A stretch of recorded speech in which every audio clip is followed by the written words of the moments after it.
mois et des mois de réflexion, pour ne pas dire des années, j'ai décidé d'accepter vos demandes incessantes visant à me pousser à être candidat à la présidence du Bénin. Que la paix, si possible, soit sur vous tous.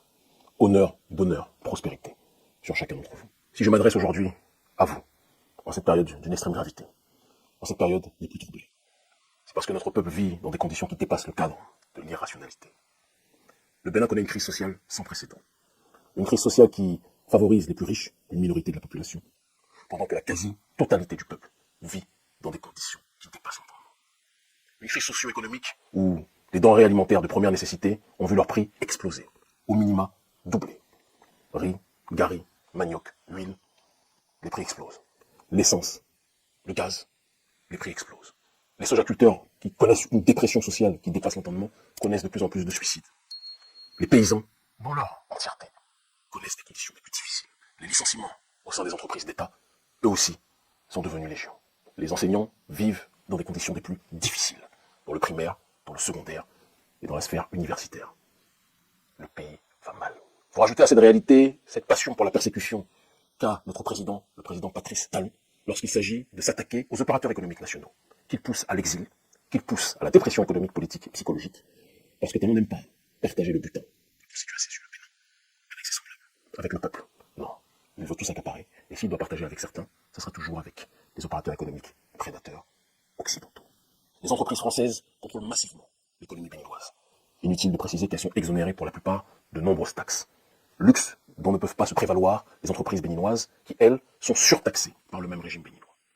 Toute cette situation entraîne une frustration généralisée au sein de la population, du nord au sud, de l'est à l'ouest.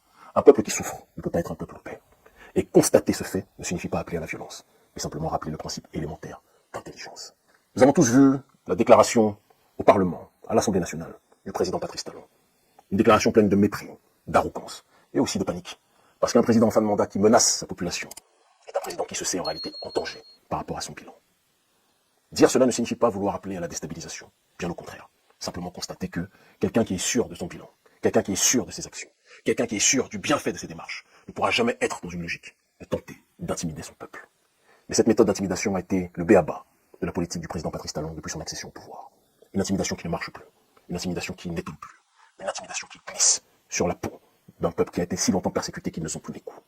Face au faible pouvoir d'achat, les Béninois vivent depuis quelques semaines la flambée des prix des produits de première nécessité sur le marché. Une situation qui vient enfoncer le clou des plaintes d'une crise socio-économique sans précédent au pays de l'Amazone. Il n'y a rien qui est moins cher actuellement au Bénin. Les produits vivriers sont très chers.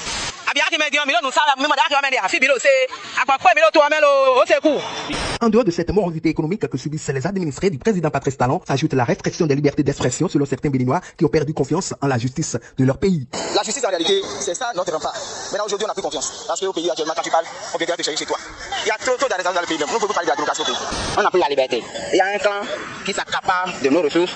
Parce que les gens n'ont pas quelques temps pour se faire soigner, qui meurent dans nos hôpitaux. Pendant que eux, le petit groupe, que ce soit de l'opposition ou de la mouvance, pour se faire soigner, c'est à l'extérieur. Face à cette atmosphère d'incertitude du lendemain, certains Béninois demeurent favorables à l'avènement d'une troisième voie proche des jeunes au sein de la classe politique béninoise. Nous allons toujours dire qu'on doit suivre la politique actuelle du Bénin. On n'espère pas avoir grand-chose si ce n'est pas une nouvelle tête comme Kémy Séba. Sinon, avec l'opposition actuelle, qui maintenant peut changer la tendance?